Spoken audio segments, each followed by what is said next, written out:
Hello guys, welcome back to my channel Shravani family vlogs. ഞങ്ങളുടെ പുതിയ വീഡിയോയിലേക്ക് എല്ലാവർക്കും സ്വാഗതം. വീഡിയോ ആദ്യമായിട്ട് കാണുന്നവരാണെന്നുണ്ടെങ്കിൽ ഒന്ന് സബ്സ്ക്രൈബ് ചെയ്യാനും ലൈക്ക് ചെയ്യാനും കമൻറ്റ് ചെയ്യാനും ഷെയർ ചെയ്യാനും മറക്കല്ലേ.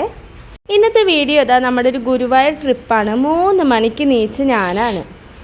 രാവിലെ നേരത്തെ ഒരു 6 മണി അല്ലെങ്കിൽ 5:45, 5:30 ആ ടൈമിലൊക്കെ പോകണമെന്ന് വിചാരിച്ചതായിരുന്നു കേട്ടോ. അതുകൊണ്ട് തന്നെ നേരത്തെ നീച്ചിട്ടുണ്ടായിരുന്നു. തലേ ദിവസം ഒന്നും സെറ്റാക്കി വെച്ചിട്ടുണ്ടായിരുന്നില്ല, ഡ്രസ്സ് പോലും എടുത്ത് വെച്ചിട്ടുണ്ടായിരുന്നില്ല. പിന്നെ ഒന്നും പറയണ്ടല്ലോ, നമുക്ക് എവിടേക്കെങ്കിലും പോവുക എന്തെങ്കിലും പരിപാടി ഉണ്ടോ അന്ന് പിന്നെ തീരെ ഉറക്കമുണ്ടാവില്ല കേട്ടോ. കുഞ്ഞാറ്റയ്ക്ക് ഞാനൊരു എക്സ്ട്രാ ഉടുപ്പ് കയ്യിൽ വെച്ചിട്ടുണ്ടായിരുന്നു കേട്ടോ. എപ്പോഴാണ് ഡ്രസ്സിൽ ചളിയാവുക വെള്ളമാവുക എന്നൊന്നും പറയാൻ പറ്റില്ല. ഇവരെയും കൊണ്ട് പുറത്തേക്ക് പോകുമ്പോൾ ഡ്രസ്സ് മാത്രമല്ല എക്സ്ട്രാ ഒരുപാട് സാധനങ്ങൾ പിടിക്കേണ്ട ആവശ്യമുണ്ട് കേട്ടോ. ഞാനൊരു പഴം അതുപോലെ കായ വറുത്തലൊക്കെ ഞാൻ കയ്യിൽ വെച്ചിട്ടുണ്ടായിരുന്നു.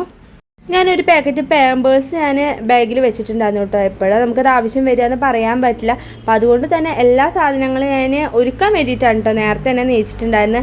ആ ടൈമിൽ തന്നെ 4 മണിക്ക് നീച്ച് കുളിയും കഴിഞ്ഞിട്ടുണ്ടായിരുന്നു.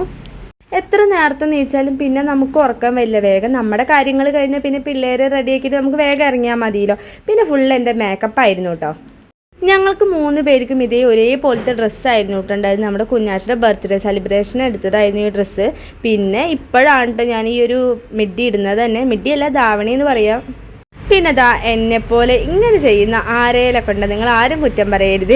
നമ്മുടെ കുഞ്ഞാറ്റയ്ക്ക് കണ്ണും പൊട്ടും എഴുതി കൊടുക്കാൻ വേണ്ടിയിട്ടാണ് കേട്ടോ ഈ ഉറക്കത്തിൽ നിന്ന് നീപ്പിച്ചിട്ടുണ്ടായിരുന്നത്. നീപ്പിച്ചിട്ടൊന്നുമില്ല, ഉറക്കത്തിൽ തന്നെ കണ്ണും പൊട്ടൊക്കെ എഴുതി കൊടുക്കാൻ. നമ്മളിപ്പോൾ പുറത്തേക്ക് പോകുമ്പോഴല്ലേ ഒന്ന് സുന്ദരിയായിട്ടൊക്കെ ഒന്ന് പോവുക. നമ്മുടെ കുഞ്ഞാറ്റ പുറത്തേക്കൊന്നും പോകുമ്പോൾ അവൾ കണ്ണ് എഴുതാൻ ഒന്നിനും സമ്മതിക്കില്ല. അപ്പോൾ അതുകൊണ്ട് തന്നെ ഞാൻ ഉറക്കത്തിൽ നിന്നാണ് കേട്ടോ കണ്ണും പൊട്ടൊക്കെ ഒന്ന് എഴുതിക്കണത് തന്നെ. അതും സമയം പറഞ്ഞാൽ നിങ്ങൾ വിചാരിക്കും ഈ പെണ്ണിന് എന്താ വട്ടുണ്ടോ, ഈ ഉറങ്ങിക്കിടക്കുന്ന കുട്ടീനെ വെറുതെ നീപ്പിച്ച് 4:30 സമയത്താണ് നമ്മുടെ കുഞ്ഞാറ്റിക്ക് ഞാൻ കണ്ണൊക്കെ എഴുതി കൊടുത്തിട്ടുണ്ടായിരുന്നത്. ഏട്ടനാണെങ്കിൽ അതിൻ്റെ ഇടയിൽ ചീത്ത പറയുന്നുണ്ടായിരുന്നു, ഈ ഉറങ്ങിക്കിടക്കുന്ന കുട്ടീനെ വെറുതെ നീപ്പിച്ചിട്ട് നീ എന്താ കാണിക്കുന്നതെന്നൊക്കെ ചോദിച്ചിട്ട്. എന്തായാലും പുരുകം പൊട്ടൊക്കെ നല്ല രീതിയിൽ തന്നെ എഴുതാൻ പറ്റിയിട്ടോ. പക്ഷേ കണ്ണ് എഴുതാൻ തീരെ സമ്മതിക്കുന്നുണ്ടായിരുന്നില്ല. ഈ ഉറക്കത്തിൽ പോലും അവൾ കണ്ണ് എഴുതുമ്പോൾ ആകെ പരത്തായിരുന്നു കേട്ടോ. അപ്പോൾ അതുകൊണ്ട് തന്നെ കണ്ണൊന്നും എഴുതിച്ചിട്ടുണ്ടായിരുന്നില്ല.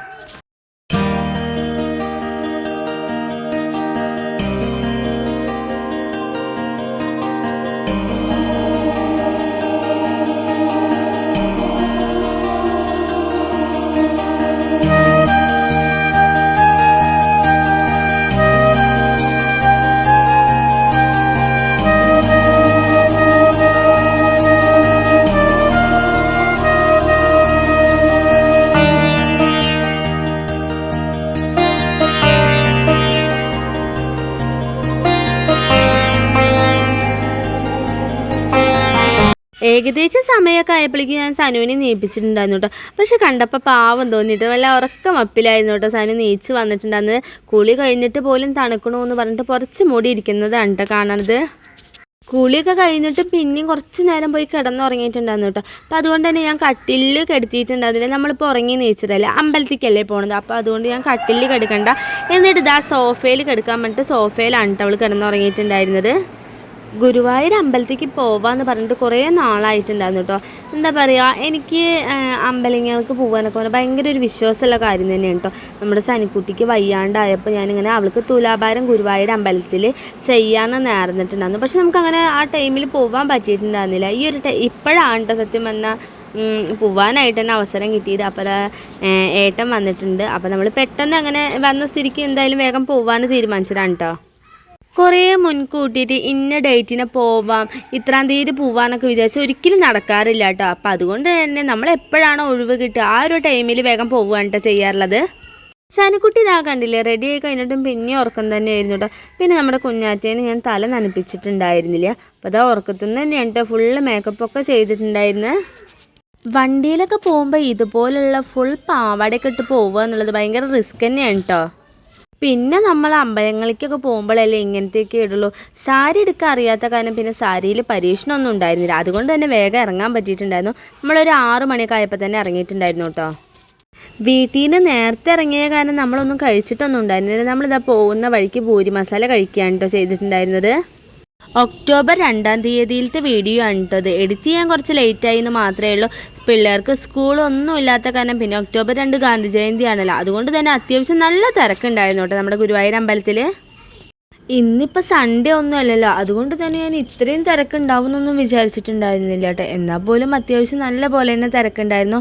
പിന്നെ ഞങ്ങൾ നേരെ വണ്ടി പാർക്കിംഗ് ഒക്കെ ചെയ്ത് കഴിഞ്ഞിട്ട് മുല്ലപ്പൂ വാങ്ങാനാണ് കേട്ടോ പോയിട്ടുണ്ടായിരുന്നത്. നമ്മൾ പെൺകുട്ടികളുടെ പൊതുവെയുള്ള ശീലം എവിടെയെങ്കിലും പോയി കഴിഞ്ഞാൽ നമ്മൾ മറ്റുള്ളവർ ശ്രദ്ധിക്കുക എന്നുള്ളതാണ്. അതിൽ കണ്ടതാണ് കേട്ടോ ഈ ഒരു പെൺകുട്ടിയുടെ ഡ്രസ്സ്. എനിക്ക് നല്ല വെറൈറ്റി ആയി തോന്നി. അപ്പോൾ ഞാനത് ഏട്ടനെ കാണിച്ചു കൊടുത്തതാണ് കേട്ടോ. നല്ലൊരു വെറൈറ്റി ആയിട്ടാണ് കേട്ടോ അത് അടിച്ചിട്ടുണ്ടായിരുന്നു. പിന്നെ ചെറിയ കുട്ടിയല്ലേ, അത്യാവശ്യം നല്ല ഭംഗിയുണ്ടായിരുന്നു കാണാൻ. എനിക്കത് കണ്ടപ്പോൾ ഭയങ്കര രസമായിട്ട്. അപ്പോൾ ഞാൻ ആ കുട്ടീനെ തന്നെ ഇങ്ങനെ നോക്കി നിൽക്കുമായിരുന്നു. പിന്നെ ഇതാ നേരെ പോയൊരു പൂവ് വാങ്ങാനായിരുന്നു കേട്ടോ. സനുക്കുട്ടിക്കാണെന്ന് വെച്ചാൽ മുല്ലപ്പൂ വേണ്ട, ഇതാ ഈ പൂവ് മതി എന്നാണ് കേട്ടോ പറഞ്ഞിട്ടുണ്ടായിരുന്നു. ഇതെന്താ പൂവാന്ന് എനിക്കറിയില്ല, തുളസി എന്നറിയാം, മറ്റേതെന്ത് പൂവാന്ന് എനിക്കറിയുന്നില്ല. അപ്പോൾ നിങ്ങൾക്ക് ആർക്കെങ്കിലും ഇതിൻ്റെ പേര് അറിയുന്നുണ്ടെങ്കിൽ ഒന്ന് കമൻറ്റ് ചെയ്യണേ. ഞാൻ ആദ്യമായിട്ടാണ് കേട്ടോ തലയിൽ വെക്കാൻ വേണ്ടിയിട്ട് ഈ ഒരു പൂവ് വാങ്ങണത്, അതും സനുവിൻ്റെ വാശിക്ക് പുറത്ത്. ഒരിക്കലും ഞാൻ അങ്ങനത്തെ പൂവ് വാങ്ങിയിട്ടില്ല. അപ്പോൾ അതുകൊണ്ട് തന്നെ എനിക്കത് വെക്കാൻ മടിയായിട്ടായിരുന്നു. അത്യാവശ്യം നല്ല കട്ടി ഉണ്ടായിരുന്നു കേട്ടോ. ഇത് ഒരു മുളത്തിന് 40 രൂപയാണ്. അപ്പോൾ അങ്ങനെ 2 മുളം ഈ പൂവ് വാങ്ങിയിട്ടുണ്ടായിരുന്നു. ബാക്കി 20 രൂപയ്ക്ക് ഞാൻ കുഞ്ഞാറ്റയ്ക്ക് ഇതാ മുല്ലപ്പൂവാണ് കേട്ടോ വാങ്ങിയിട്ടുണ്ടായിരുന്നു. അതൊരു 5 മിനിറ്റ് പോലും തലയിൽ വെച്ചിട്ടുണ്ടായിരുന്നില്ല. അപ്പോഴേക്കും അതൊക്കെ വലിച്ചൂരി കളയായിരുന്നു. അപ്പോൾ ഞാൻ എന്ത് ചെയ്തു, എൻ്റെ തലയിൽ പിന്നെ ഇഷ്ടംപോലെ സ്ഥലം ഉണ്ടല്ലോ, അപ്പോൾ ആ പൂവൊക്കെ തലയിൽ വെച്ച് വാരി കെട്ടുമായിരുന്നു കേട്ടുണ്ടായിരുന്നു. കണ്ടില്ലേ, അത്യാവശ്യം നല്ല പോലെ തിരക്കുണ്ടായിരുന്നു കേട്ടോ. വരിയിൽ നിൽക്കുമ്പോൾ എങ്ങനെയൊക്കെയോ വരിയിൽ നിന്ന് അവസാനം ഞങ്ങൾ ഉള്ളിലേക്ക് കയറി. പിന്നെ കുഞ്ഞാറ്റ എന്താണോ വലിയ വാശിയൊന്നും പിടിച്ചിട്ടുണ്ടായിരുന്നില്ല. അവിടെ പോയി നമ്മൾ പ്രസാദമൊക്കെ കഴിച്ചു. പുഷ്പാഞ്ജലിയും അതുപോലെ തന്നെ നമ്മുടെ കുഞ്ഞാറ്റയുടെയും സനുവിനെയും തുലാഭാരം നേർന്നിട്ടുണ്ടായിരുന്നു. നമ്മൾ തീർത്ഥം കൊണ്ടാണ് കേട്ടോ നേർന്നിട്ടുണ്ടായിരുന്നു. അപ്പോൾ അതുകൊണ്ട് അവർക്ക് തുലാഭാരമൊക്കെ ചെയ്തു. അവിടുത്തെ അന്നദാനമൊക്കെ കഴിച്ച് തിരിച്ചു വരുന്ന വഴിക്ക് ഇതാ സനുവിന് മെയിൻ ഐറ്റം ക്ലേ ഒക്കെ വാങ്ങിയിട്ടുണ്ട്. ഇതെന്തിനാണ് വാങ്ങിച്ചത് എനിക്കൊന്നും അറിയില്ല കേട്ടോ. വെറുതെ ഒരു ദിവസത്തേക്ക് മാത്രമേ ഉള്ളൂ ഈ ക്ലേ കൊണ്ടുള്ള പരിപാടി. അവൾക്കത് ഭയങ്കര ഇഷ്ടമാണ്. എവിടെ പോയാലും ക്ലേ മാത്രമാണ് കേട്ടോ ചോദിക്കാറുള്ളൂ. ഗുരുവായൂർ പോയ ഫോട്ടോ എടുക്കുക, അത് നിർബന്ധമാണ്. പിന്നെ ഇതാ നമ്മുടെ സനുവിൻ്റെ കയ്യിലിരിക്കുന്ന മയിൽപ്പീലി അവിടുത്തെ പൂജാരി കൊടുത്തതാണ്. പൂജാരി എന്ന് പറയാൻ പറ്റില്ല, അവിടെ ഒരു ആൾ കൊടുത്തതാണ്. അപ്പോൾ ഏട്ടൻ വിചാരിക്കുന്നത് നമ്മുടെ സനുവിൻ്റെ അസുഖം, അവൾക്ക് വയ്യായ ഉണ്ടല്ലോ, ഇടയ്ക്ക് ഇങ്ങനെ രാത്രിയിൽ പേടി, അതുകൊണ്ടാണ് കേട്ടോ പൂർണ്ണമായിട്ട് ഞാൻ ഈ തുലാഭാരമൊക്കെ നേർന്നിട്ടുണ്ടാകുന്നത്, പെട്ടെന്ന് മാറി കിട്ടാൻ വേണ്ടിയിട്ടാണ്. അപ്പോൾ ഏട്ടൻ പറയുന്നത് അത് ദൈവം അനുഗ്രഹിച്ച് കൊടുത്തിട്ടാണ്. വേറെ ഇപ്പോൾ വലിയൊരാൾ ഈ മയിൽപ്പീലി ചോദിച്ചിട്ടുണ്ടാകും, എന്നാൽ പോലും അവർക്ക് കൊടുക്കാണ്ട് പെട്ടെന്ന് സനുവിനെ എണ്ണ കൊടുത്തിട്ട് അപ്പോൾ ദൈവം വന്ന് അനുഗ്രഹിച്ചിട്ടാന്ന് തന്നെ വിചാരിക്കുന്നത്. ആ ഒരു മയിൽപ്പീലി എവിടെയും മിസ്സാവാണ്ട് സനു നേരെ വീട്ടിലേക്ക് എത്തിച്ചിട്ടുണ്ടായിരുന്നു കേട്ടോ. അല്ലെങ്കിൽ ഏതൊരു സാധനം കൊടുത്താലും പകുതിക്ക് വെച്ച് പോകണ ആളാണ് കേട്ടോ. അപ്പോൾ അതുകൊണ്ട് തന്നെ അവിടെ നിന്ന് ഒരുപാട് ഫോട്ടോസൊക്കെ എടുത്തിട്ടുണ്ടായിരുന്നു. അപ്പോൾ ഇത്രയേ ഉള്ളൂ കേട്ടോ നമ്മുടെ ഇന്നത്തെ വീഡിയോ. പുതിയൊരു വീഡിയോ ആയിട്ട് വരാം.